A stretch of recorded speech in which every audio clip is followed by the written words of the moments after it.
Chasing Leviathan is a podcast about pursuing truth, one big question at a time through the discipline of listening. Truth is too big to tame, but if we pay close attention, we might get the chance to glimpse something truly magnificent. So please join me in this pursuit, 1 week at a time.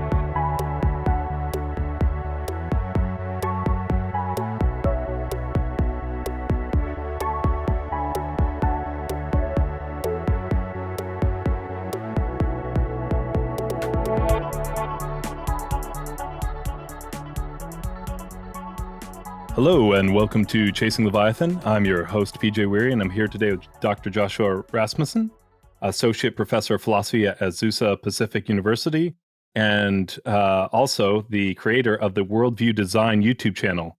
And we're here today to talk about his book, Who Are You Really?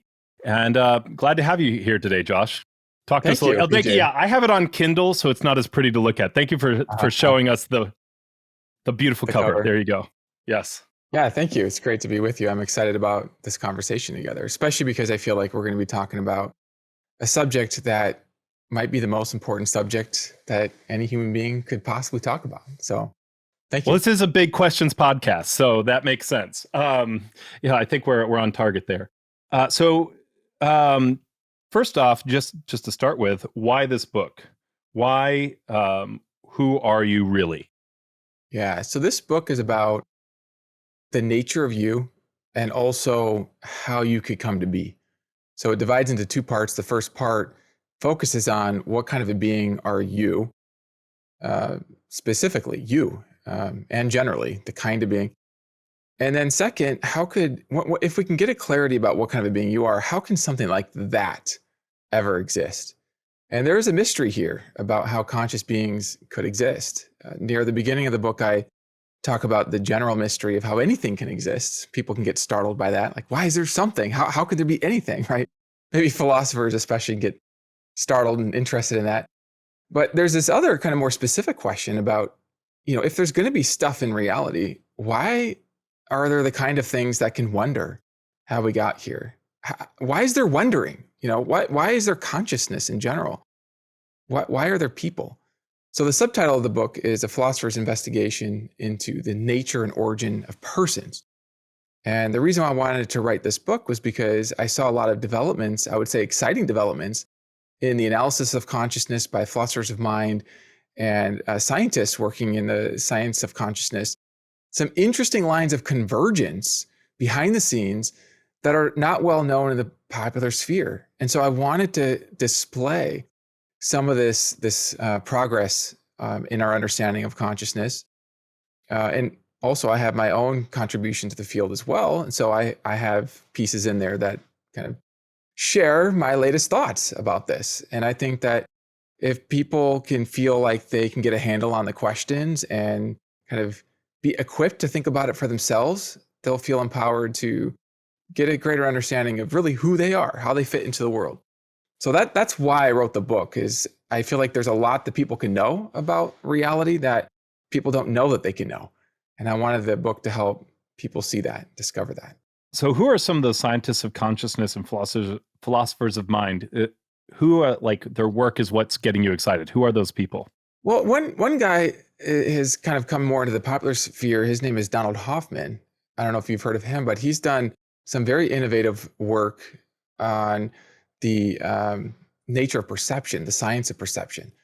And he's got an article called Objects of Consciousness, very technical, but he shows how you can actually give an analysis of the basic aspects of matter in terms of prior states of consciousness. And he makes an argument for this from different fields of science, from evolutionary biology and the science of perception, as I mentioned, as well as from some developments in physics. So his work has kind of caught my eye. There are others. I'm more familiar with the sort of analytical developments by the philosophers of mind. And so these are going to include people like John Searle, who's done some work on the nature of consciousness. David Chalmers is pretty well known. He's the one who coined the term the hard problem of consciousness. I like to tell my students, philosophers, we came up with a name for the problem of explaining consciousness. And the problem is so hard that we named it the hard problem. That's what we call Yeah. it. So that's David Chalmers. He's the one who coined that term. And there's a reason for that. I mean, there's a reason he calls this the hard problem of consciousness. And we can get into that. Jaegwon Kim, a philosopher of mine. There are many different philosophers of mine that, I mean, it's hard to name names because it sort of excludes other philosophers. Michael Tooley has been influential in my thinking. Alvin Plantinga has done some work in philosophy of mind. I took some courses with him, or a course with him. I took some courses with him, but one of them was on the philosophy of mind.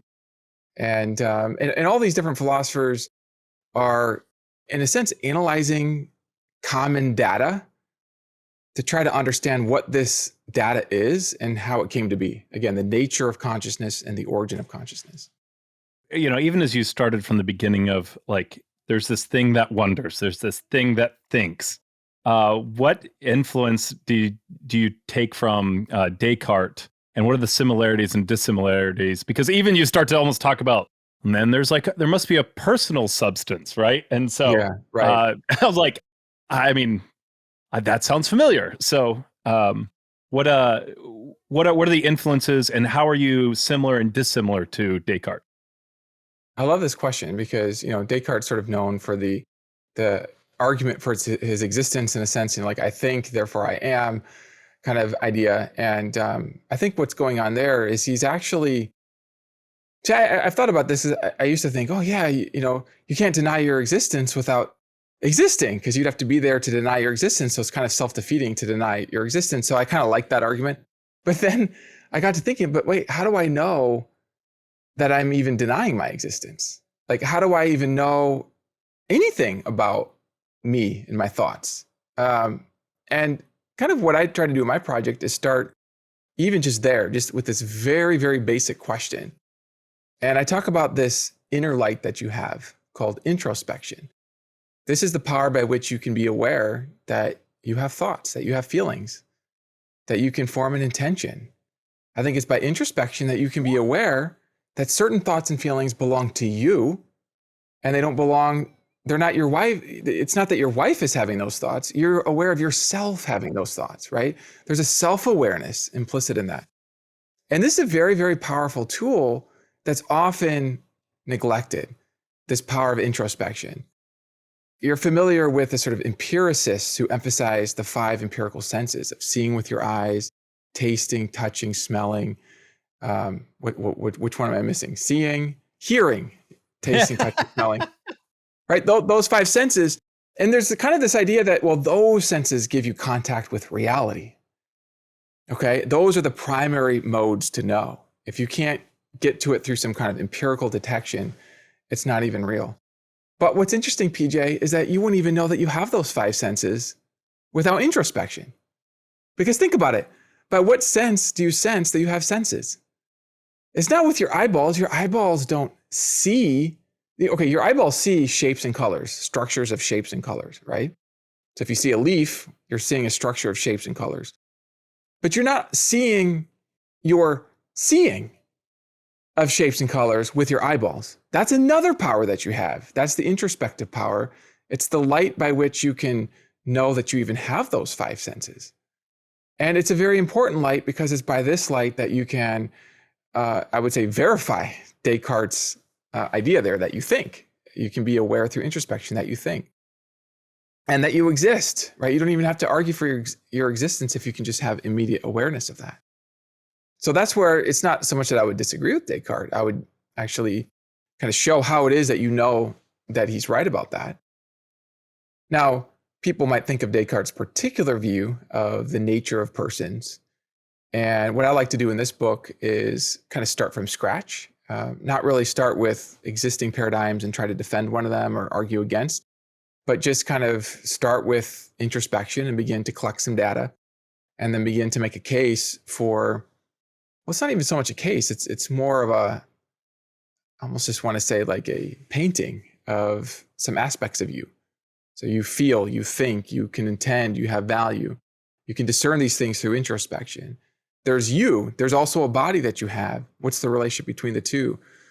Now here I do make some arguments that you can discern a distinction between your spatial aspects and your conscious aspects. And so there I use that tool to sort of highlight who you are, or what you are most fundamentally. So I just want to make sure that I'm on the same track with you. It seems like what the major difference, if I understand correctly, between you and Descartes is that for you, you see introspection as this sense, which there's kind of this positive, we feel this, whereas, and it really does govern the path that you take versus the path that Descartes takes. Descartes' like, the only thing I know for sure is that I doubt. And then everything after that is like, he just keeps doubting, right? And so for you, it seems like a little more like it steers you in a more positive direction. Was I that have more fair? resources. Yeah, I like how you put that, because I have a theory. I have a chapter on perception. And this chapter is about your many modes of knowing. And so I make the argument that your senses are like windows into reality. So your vision is a sense into shapes and colors. Hearing is a sense into pitches and sounds. You can use introspection to have awareness of thoughts and feelings and intentions. I think you even have another power of reasoning to detect logical lines of deduction from different statements, right? I think you have a moral sense to sense distinctions of value, right from wrong, things like this. And then there's a further question about the nature of the things that you're sensing. So if you're sensing a leaf, for example, is that leaf something that can exist apart from a mind? Or does it only exist in a mind? Are leaves mind dependent? So it's interesting because I mentioned Donald Hoffman. His work is kind of pointing to the idea from physics and from vision science that perhaps, and he's kind of humble about this. He says it's not that I believe these theories. It's just that it might be true. Perhaps, maybe more likely than not. So he's a good scientist in that respect. Here's my hypothesis. But perhaps what you're actually seeing when you're seeing the shapes and the colors of the leaf with your eyes is something that depends on a background mental space or mental quality or mental substance, if you will, or perhaps not. And so what I'm saying here is that I don't think we have to resolve these deeper questions about the nature of what we see to recognize that we see. And I think sometimes people go down a pit of skepticism because they feel like they have to resolve other questions about the nature of what we're seeing in order to recognize that they're actually seeing. And I think that we can recognize that we see things. And so that this gives us a broad sort of palette to kind of build our theory, because we're seeing not just through introspection, not just that we doubt, right? People sometimes associate Descartes with a kind of strong foundationalism where there's a small set of things that you can know for certain, right? This kind of small set, and then everything else gets inferred out of that. Whereas now this would be a difference is I think that we actually have a broad set of things that we can know in kind of a basic way through our many different senses. And, I don't think we just have 5 senses. I think we have at least 10, depending on how you divide these. And then these give us powers to fill out basic knowledge about the world. I had, and you specifically said this, so if you don't want to go this direction, that's fine. But you said you didn't want to rely on previous frameworks. I had Dr. Malibu on to talk about Kant's view of the transcendent. Mm-hmm. Are there connections there to this sense of introspection when you talk about, like, the way to think about that is he talks about the mirror, the self-reflection. Is that kind of a similar sense or faculty? Yeah, absolutely. The way that I kind of would think about it here is that you can have an awareness of objects as they appear to you, okay? And that's real as they appear to you. But there's this view, and this is often associated with Kant's view, called phenomenalism. And this is in my chapter on perception. And according to phenomenalism, all that you're ever aware of are what you might think of as like paintings in your mind. They're not windows into a reality beyond your mind. These are just appearances within you, and including mirrors of reflection of yourself. So you're never actually seeing outside of yourself. Now, I end up arguing against that view, although I think that it gets some things right. I think there's if I could put it this way, there's kind of a tension between two ideas. So one idea is that the only things that you know are mind independent external things. Sometimes empiricists sort of lean in this direction. I can see it over there. That's a tree that exists apart from me completely. Everything that I'm seeing with my eyes exists completely apart from me. My consciousness has nothing to do with what I'm, seeing. And then on the other side, it's like the only thing that you see are paintings or, images or conscious states of yourself. That's all you ever know. Consciousness, appearances of yourself. And I think actually both of those are too simple. I think the truth is more in between those. So I end up arguing against both of those.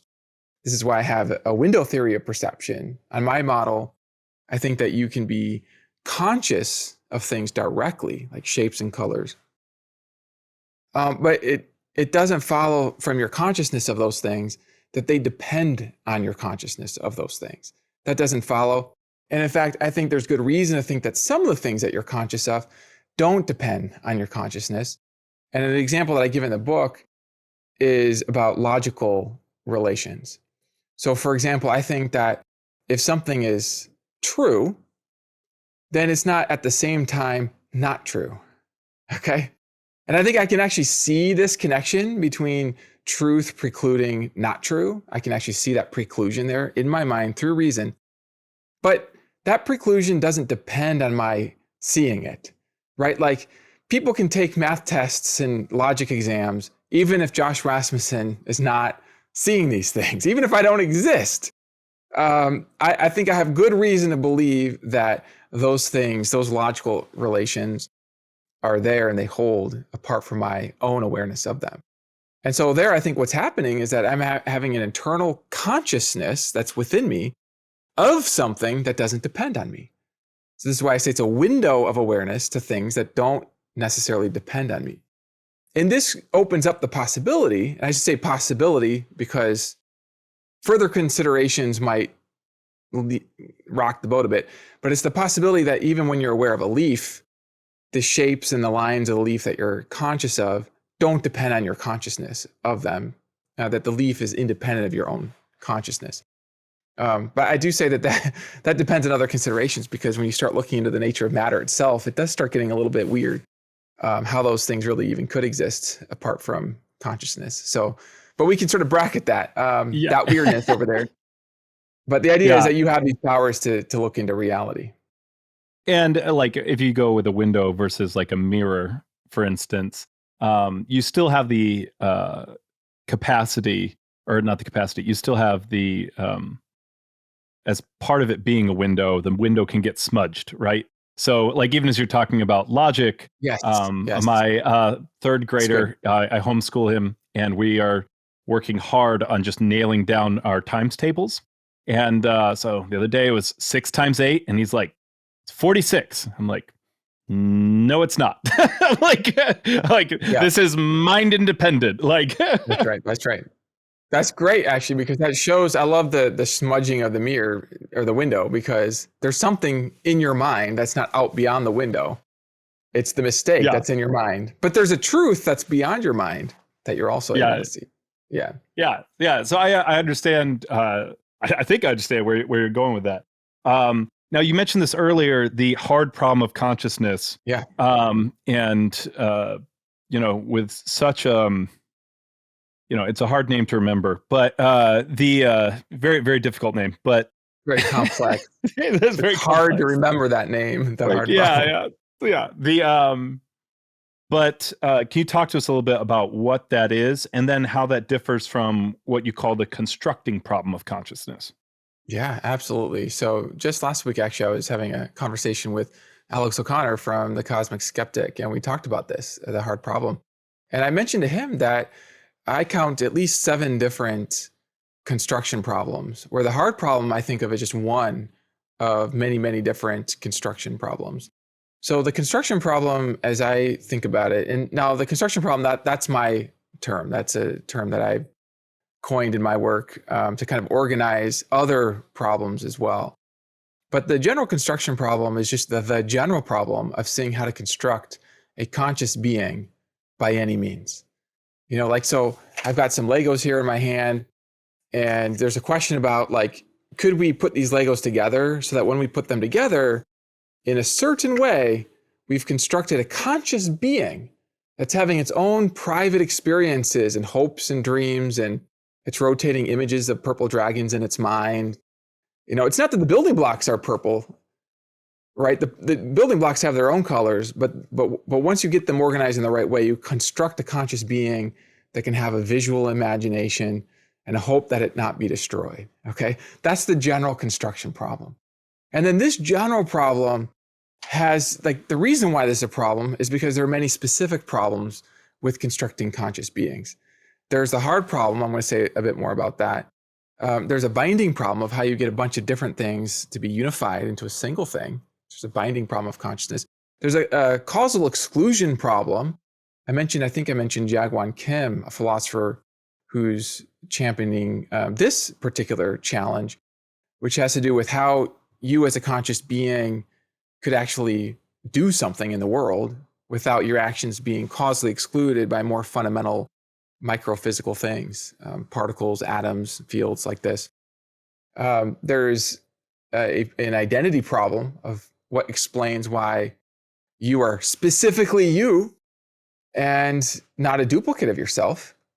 Imagine you swap all your atoms out for my atoms, and your original atoms get arranged in the same way as your original body. So now you have a duplicate of yourself, but yet you are still specifically you over there and not over where your duplicate is at. So there are deep puzzles and questions about how that works, and so on. There are other problems, and these are problems for everybody. I mean, everybody faces these problems. In my book, I talk about, if you believe in God, you don't just roll away the problem just because you believe in God. Because if you believe in God, presumably you think that God is at least a possible being. If you think he's an actual being, he's got to be a possible being. And if you think he's a possible being, that means that God doesn't have impossible powers. If he's a possible being, he doesn't have impossible powers. And so if it's impossible to make square circles, for example, circles that are not circles, if that's impossible, then not even God could do that. If it's impossible to take a bowling ball and grow a dragon out of that, if that's just an impossibility, the nature of the bowling ball won't do that, then not even God could do that. So I actually spend some time in the book arguing that there are some deep, deep constraints about how conscious beings could possibly emerge. And this is a puzzle for everybody, including myself. And there are certain theories where, like not even God could turn a rock into a conscious being. And I mean that sincerely. I think that's as impossible as making square circles because of those particular problems. So just to kind of focus in on the hard problem just a little bit, without going into too much detail on all the other problems, just to kind of focus in on this. This is a problem of seeing how you can explain the emergence of qualitative states of consciousness, like the smell of coffee or the experience of listening to a symphony. How you can explain the emergence of these things purely in terms of the vocabulary of physics, talking about the positions of particles moving and hitting each other.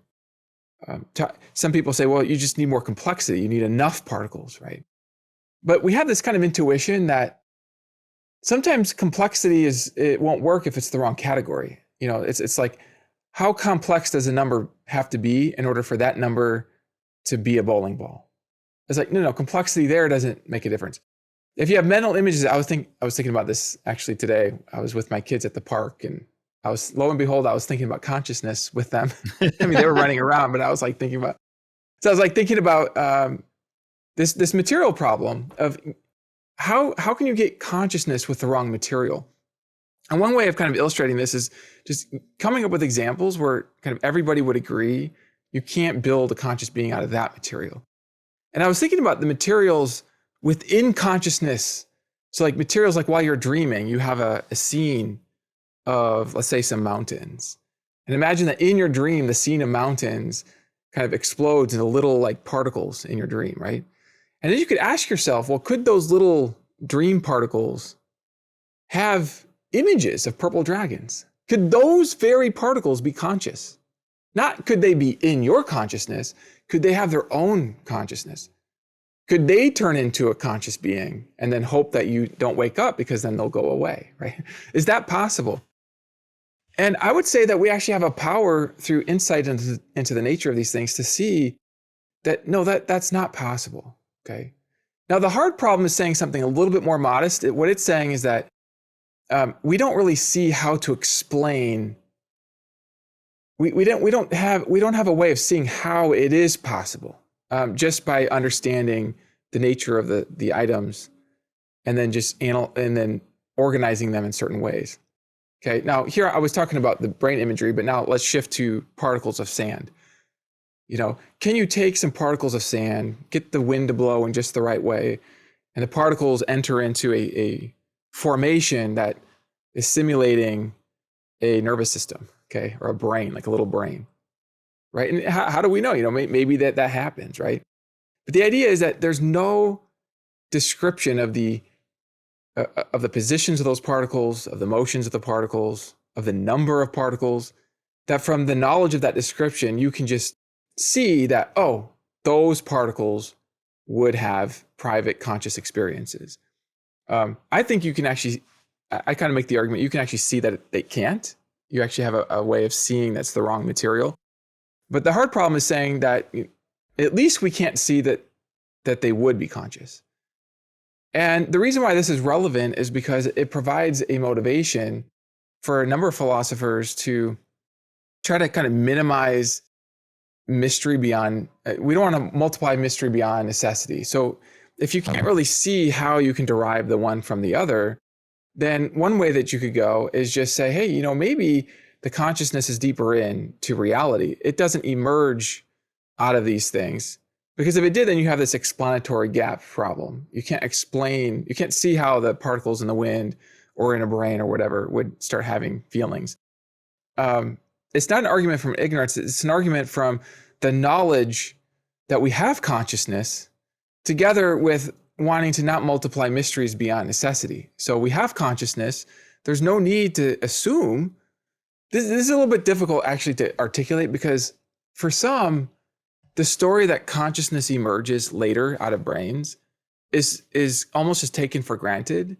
So that for me to even tell this alternative story can sound a little bit confusing. But I want to just say, like, there's another paradigm. It's like you can just like turn the airplane around, just flip the airplane around. There's like another way of explaining all of reality where you take what's known would be conscious beings, consciousness, and the contents within consciousness. You take what's known, and then instead of explaining that in terms of posits that aren't known to exist, you explain the physical things that are known to exist in terms of categories that are also known to exist. So you're explaining the known in terms of the known. And so you have a framework where you have consciousness being fundamental, and then the physical stuff gets explained in terms of that.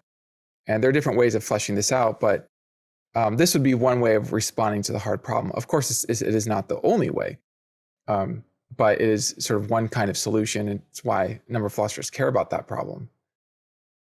Questions, comments, pushback? Yeah. Well, when you say when you say it doesn't, we don't need to multiply mysteries. You talk about a personal substance. Is that something that we are in your explanation? Is that just what consciousness is the mental substance or the personal substance, or is that something you're positing alongside it? Good question. Does that make sense? I love this question. Yeah, absolutely. So I think of the substance as the thing that has the consciousness. And in my book on the self, I talk about these different arrows that point to this thing that I think you can actually also know, in addition to your consciousness, which is yourself having that consciousness. One of the arrows is the arrow of, I call this the perspective arrow. So there's a question about, I first heard this question when I was in grad school, and one of my professors asked, how do you know which body in this room is your body? It's kind of like, it feels like a silly question, like only a philosopher would ask this. Like, how do you know which body is yours? Well, it's like, okay, well, how do I know? So it's like, well, it looks like this is my body over here. well, how do you know that's the one? And one answer is, well, it's because you can control that body. Okay, fair enough. Yeah, so the body that's yours is the one that you can control. But how do you know which body you're controlling? Here's a kind of a deeper answer. It's because I can be aware that there's certain bodily motions. So here my fingers are moving in response to certain mental states. So I'm intending to move my fingers and then my fingers move. Okay, so far so good. But now, as a philosopher would, we can press the question, right? How do you know which mental states in the room are your mental states? There are a lot of mental states in the room. How do you know which ones are yours? You need to be able to know which mental states are yours in order to be able to know that it's your mental states correlated with these bodily motions, right? Because otherwise it's somebody else's mental states, and then you're not in control of your body. And this is a very deep question, but I think it points to a power to know something very, very familiar. It's so familiar. You talk about the windows of awareness. It's almost like we look through the windows and we don't see the window itself. It's so familiar that we look past it. But I would say it's self-awareness. So you can be aware, and I talk about David Hume. He had a kind of skeptical argument with respect to self-awareness, but I diagnose his argument, and I end up myself making the argument that his own considerations actually point to this power of self-awareness that's implicit in your awareness of mental states belonging to you. So here's my answer then to how you know which body in the room is yours. It's because you have a power of self-awareness, which gives you a power to be aware of which mental states are yours, which gives you a power to be aware of which body you're controlling, which allows you to know which body is yours. So here's kind of an argument. You can know which body in the room is yours. You couldn't know which body in the room is yours unless you had the power of self-awareness. Therefore, you have the power of self-awareness. So this goes to your question, are you positing the personal substance in addition to the consciousness? And I would say it doesn't have to be a posit. It can be. It can be. I had long conversations in graduate school with the philosopher about this, because he was saying, I do think I exist, but I think that I have to posit my existence. All right, well, as long as you've arrived at your existence somehow, then great, we can build from there. But I think you also have a power to be directly consciously acquainted with your own self, having thoughts and feelings. And so that would be a personal substance. You can call it a personal substance. So notice I'm not positing souls outside of your consciousness. That's why I kind of hesitate to even use the word soul. I use the word self, and I claim that you can be self-aware. Even while you're dreaming, even while you're not aware of your body, even while you're not aware of your brain, you don't have to be aware of your brain to be self-aware, which already indicates that the self is something else that you can know immediately. So I don't think that's a posit. And so I do think that if you build your worldview on what you can know, and of course, this is sort of up to each person to kind of check for themselves. Don't take my analysis. Just kind of think, what do I know from my own perspective? Then I think you can actually, in a way, have a simplified and explanatorily powerful worldview if you make use of conscious beings as, how do I want to say this, kind of building blocks for analyzing other things. Or you make them primary, right? Primary. Exactly. Actually, that was my next question. Perfect segue. Thank you for doing that. No, at the end, in the conclusion, you give that your conclusion is that persons are primary, and you give three different ways that they are primary: through the order of nature, the order of knowledge, and the order of value. Do you mind talking about why those conclusions are important, and just talk us through those conclusions in general, just like those three different primary in those three different orders? Like, first of all, what are those orders? Because it's like order of nature. It's like, all right, is that, it sounds like an Amazon thing, like I ordered some nature, it's coming in like Right. my new shampoo or something. Sorry, That's right, couldn't resist. Nature. No, I love it. Yeah. But it would be without the E though, right? Right. Yeah. Just to sort of frame this. Now, these are conclusions at the end of kind of a long journey, going through what I call the cave of consciousness, where we kind of look at the different aspects of you and then use reason to analyze those aspects. So we collect observations, we use a kind of scientific method to collect observations, and we use reason. We work through these different construction problems, and then after all of that, I arrive at these conclusions. And these conclusions, yeah, I like how you said that. It has to do with the primacy of personal beings or personal reality. People are primary. And kind of a theme of the book is that we are deeper in to reality than many of us maybe realize, even deeper in than I thought. Okay, to be honest, because when I started this project, I was kind of leaning on a lot of the courses I had taken in graduate school and some of the publications I had contributed since then, and some works that I had read.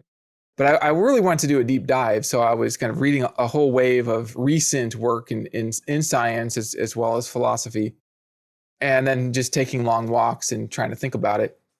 And so in the course of writing the book, I actually came away thinking, oh, it's not just that consciousness is deeper in than I thought. Like, I'm deeper in. In order for me to move my body, I have to be able to not be a puppet of particles that are deeper and more fundamental than I am. It's like, I think I used to kind of have this idea that, well, particles, they existed before I existed. They're more fundamental than me. They build up a brain, and then somehow I exist sort of in connection with that brain. It's a bit puzzling how that works. But that I came away thinking that, no, actually, in order for me to affect my brain, and I think that causation is two ways. So my brain affects me and I affect my brain. In order for that to work, I have to, in a way, be primary to even the motions of the molecules. And we could take this all the way to the quantum field. There's a way in which, by intending to form a thought, to send a love letter to a friend or whatever, these intentions that I'm forming create these ripples in the quantum field, which affect particles in my brain and propagate out into visible motions. So I'm deeper in than these physical things that we see. And so I say there's the primacy of nature there, and I'm thinking of that in terms of kind of like what exists. So my existence is prior than my existence and who I am, my identity, is not derived out of atoms.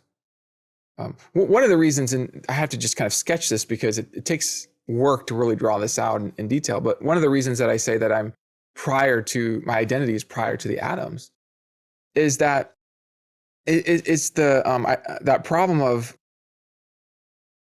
what happens if my atoms get swapped out with replacement atoms, but I'm still over here. I'm not going with my original atoms.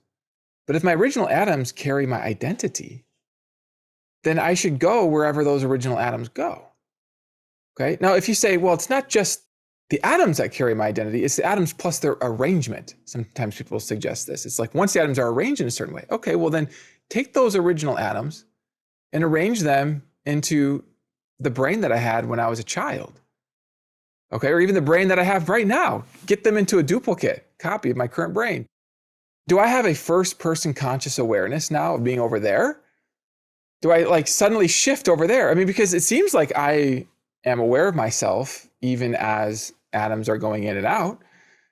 And it doesn't seem like I'm going with those atoms. And so if those atoms get arranged in the same way, now we have the same atoms in the same arrangement, and yet I'm not over there. My identity was not tied to those atoms or their arrangement. And so this is kind of part of a larger analysis that I think points to who you are most fundamentally is not derived and determined by mindless bits of reality. So you're deeper in, you're primary to the mindless. The mindless comes out of the mind, actually. This is kind of a weird way of talking about it, but if you think about it, your thoughts and your feelings, they don't have their own minds, so they're mindless. Okay? So there's a way, do you know what I mean? It's not that they don't come from a mind, it's that they're mindless in the sense, they're mindless in the way that a sandcastle is mindless. The sandcastle maybe was formed by a mind, putting the particles into the form of a sandcastle. But the sandcastle doesn't have its own mind. So in that sense, the sandcastle is mindless. My thoughts, in that sense, don't have their own mind. My feelings don't have, the mental images don't have their own mind. So I would say all the mindless things, those those come after the mental. The mental fabric of reality is primary to the mindless aspects of reality. So that's the order of nature. The order of value is sort of similar, that your value is not derived from mindless things. I have a whole chapter about your value not being able to be defined in terms of the changing states of matter. Like you have a firm value that I argue you can actually be aware of your value. You can be aware of your own inner worth. This is an evidence of I would say evidence that you can be aware of your value is that if somebody disrespects you, you don't like that because they're saying something against something that you actually intuitively know. You know that you have that value. I had a story that I wrote into a draft of the book, but I ended up taking it out just for efficiency. I couldn't put everything in there. But the story was back when I was doing substitute teaching, and I was teaching a class with some students, and they were in 6th grade. And 2 students during the teaching just started getting upset at each other, started fighting, hitting each other. Now, I'm the substitute, so I'm supposed to be, managing the situation. And the guy who was kind of more of the aggressor, who was like really punching the other guy, I came to them and kind of, broke them apart and then talked to them. And I looked first at the person who was punching, kind of the aggressor. And I told him, I said, I just felt such compassion. And he looked scared, like he's going to get in trouble. I didn't even tell the teacher. I just didn't. I was probably supposed to, but I didn't.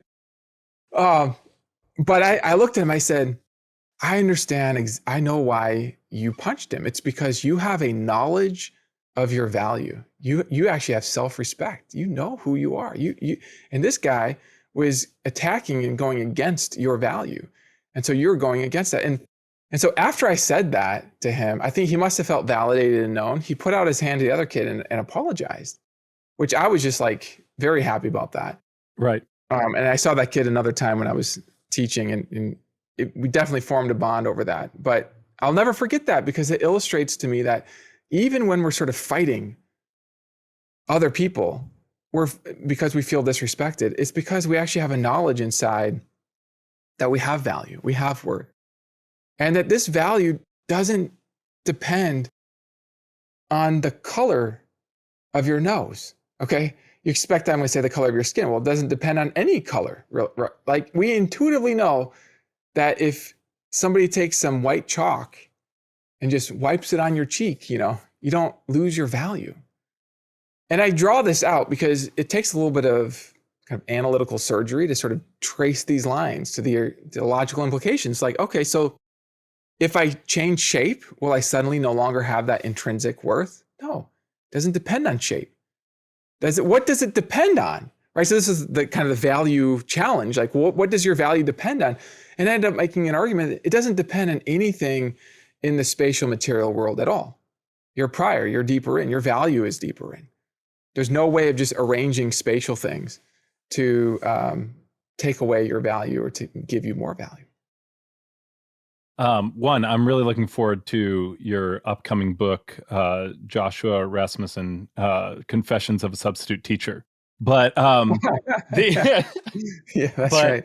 Never did tell that teacher. Somebody probably listened to this is going to report this. Well, it was years and years ago. So right. Yeah. Like, for legal purposes, this story never happened. No, that's right. Names and dates have been changed to protect the innocent. So when you talk about this value, and it's not based on your molecules arrangement, this does sound like it's bad news for gym bros. But as we kind of look at this,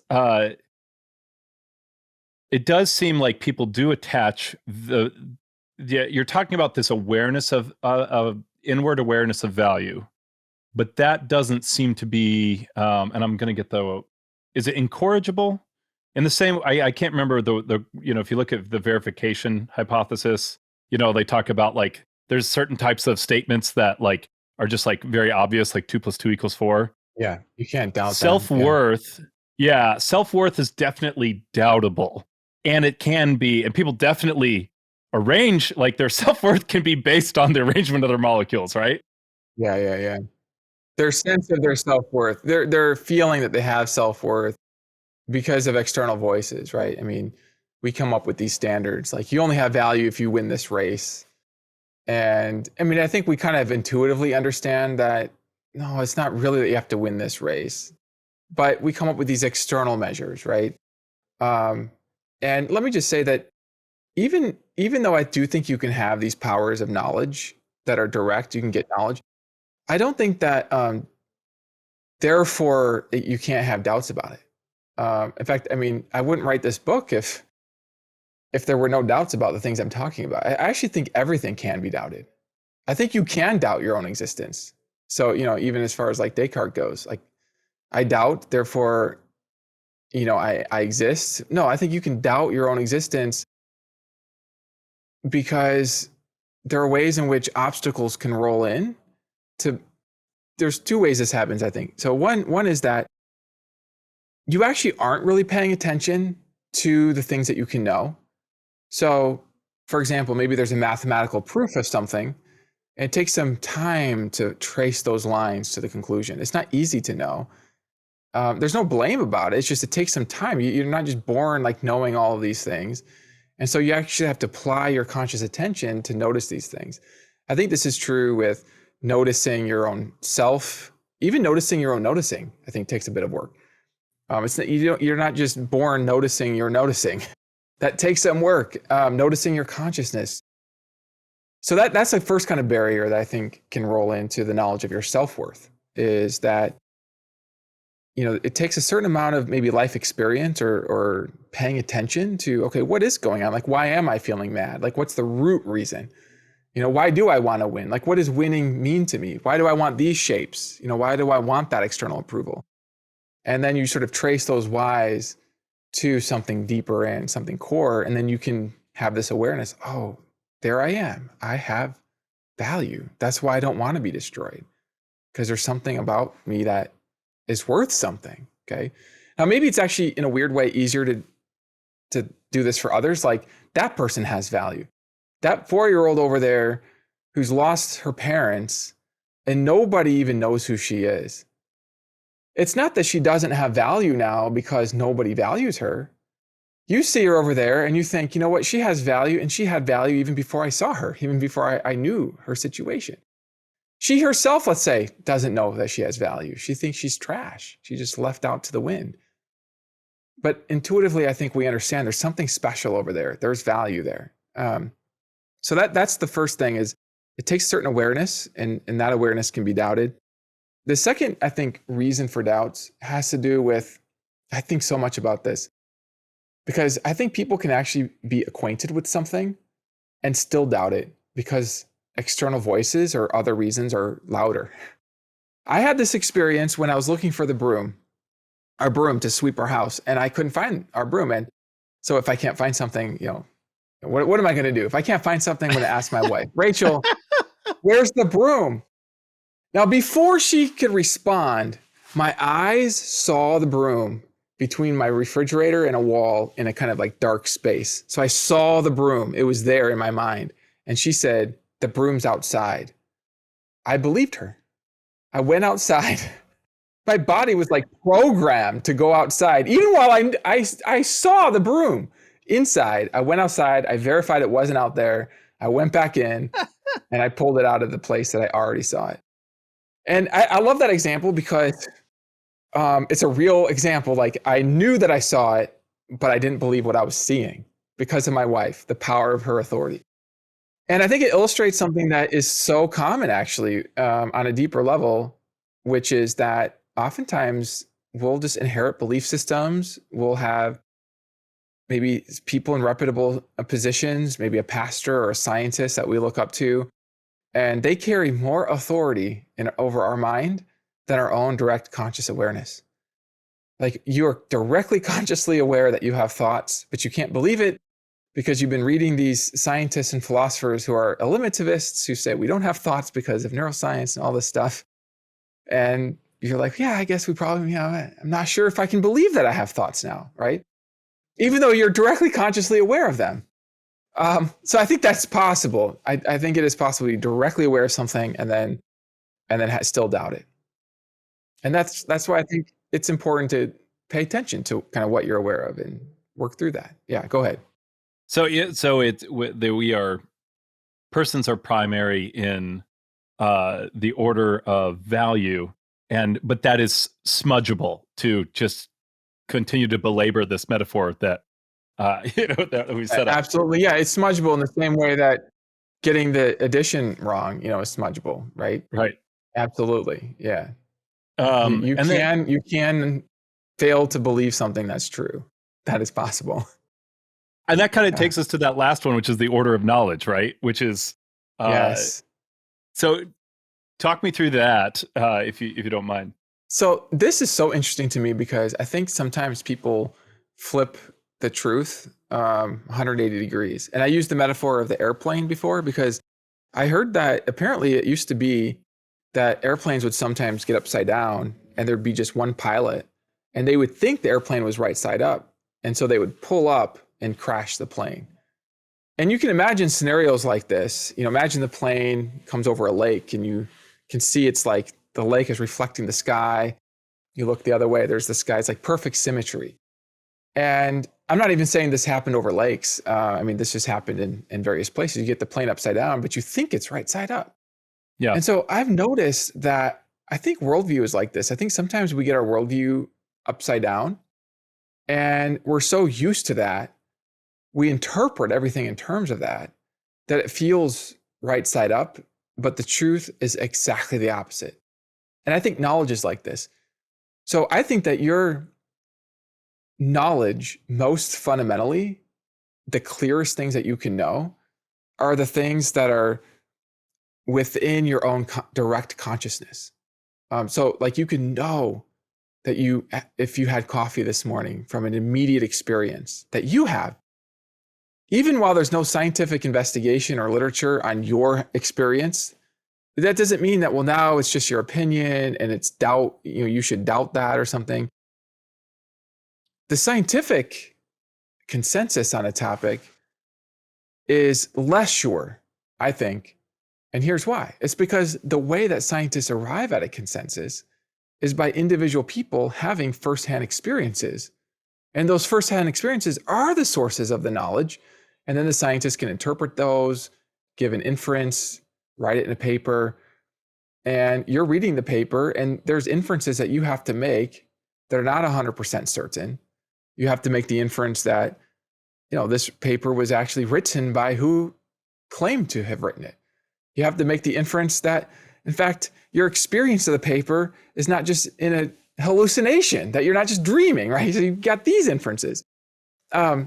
And so let me be careful here. I'm not saying you can't have scientific knowledge or that you can't be reasonably sure of things that scientists are giving us. I think you can, absolutely.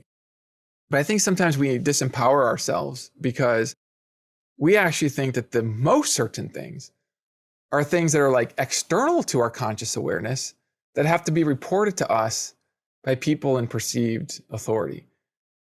And I really want to kind of flip that around for people and help people to see that all authoritative statements are themselves either not based in reality, or if they are based in reality, they're based in somebody's firsthand conscious experience. Like somebody experiences seeing a bird in the sky and then reports it to a friend, and then the friend knows about that, right? Through that. So it's those firsthand conscious experiences that are the primary sources of knowledge. And you are one of the people, you're one of the beings. So I like to tell my students, like, you are carving a unique path of experience that you know about, and nobody else knows that experience firsthand. Only you do.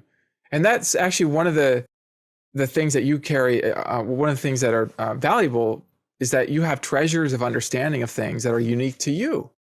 And just because other people don't know about it and hasn't been approved by the scientists doesn't mean you don't actually know through firsthand direct experience. You do know.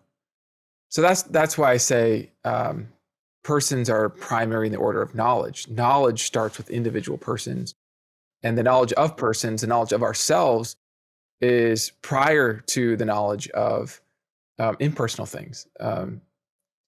We know persons through firsthand experience of ourselves, and then the existence of like rocks and trees, those things out there that aren't persons. Sure, they're real, but I mean, I'm just saying that the knowledge of them is even less certain than the knowledge of yourself. But I think sometimes people flip that. They think, oh, we know the material world. That's what we know. And it's a spooky religious posit that in addition to the material world, there are these things like kind of like what you were saying, personal substances you have to posit in addition.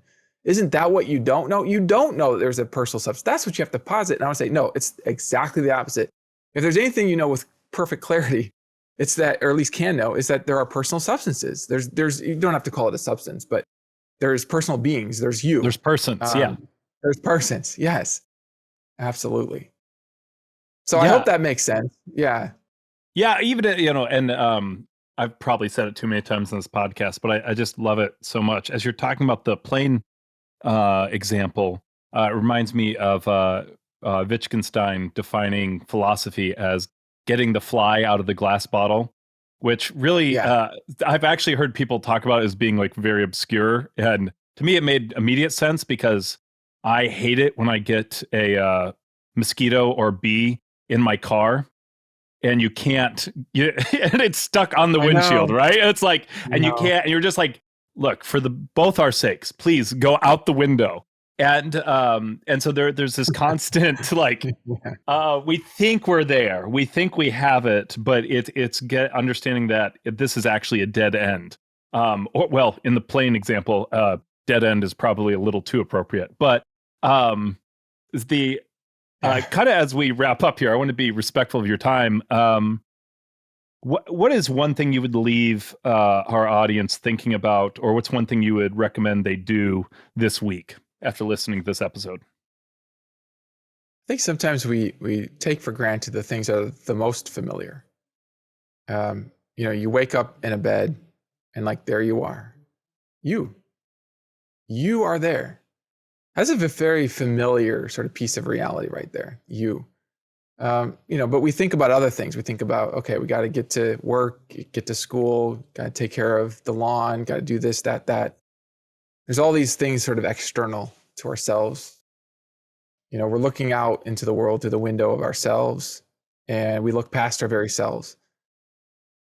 And maybe if there is one thing to sort of do, is to just take some time in the week and contemplate your own reality.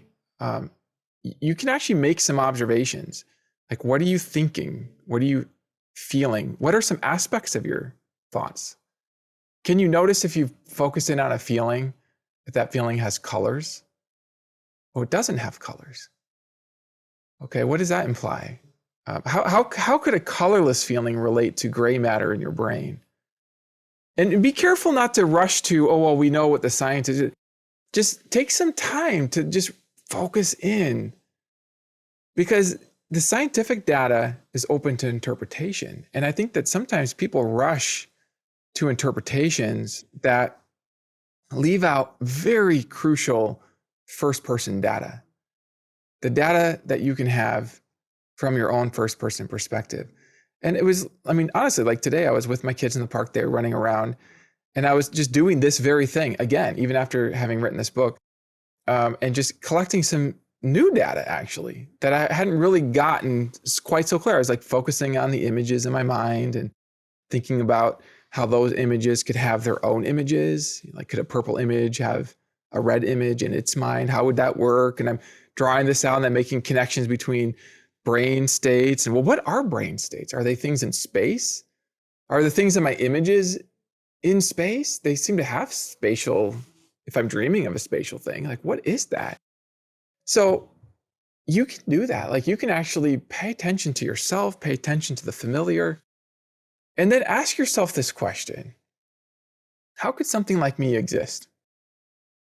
And you might be sort of startled by the challenge of answering that question. Like, no matter what your worldview is, whether you think that it's like mindless bits that produce everything else, or you think that there's some kind of supreme mind at the base of reality, either way, how could God make you? That's going to lead you somewhere, probably into a wilderness that isn't protected by fences of orthodoxy, either in religion or science. You're going to just see, oh, there's something uncharted over here. And the other thing I think you'll come away with doing this, just paying attention to the familiar, is I hope this is the case, is an awareness of your own significance, an awareness of the profoundness of your existence, that you're included within reality. And there's something very profound about that. That would be kind of a take-home message of the book, is that whatever you think, whatever perspective you come from, that you are a profound piece of reality. And I think the significance of your existence just cannot be overexpressed or overstated. What an encouraging way to end. Dr. Rasmussen, Joshua, wonderful having you on today. Thank you. Thank you.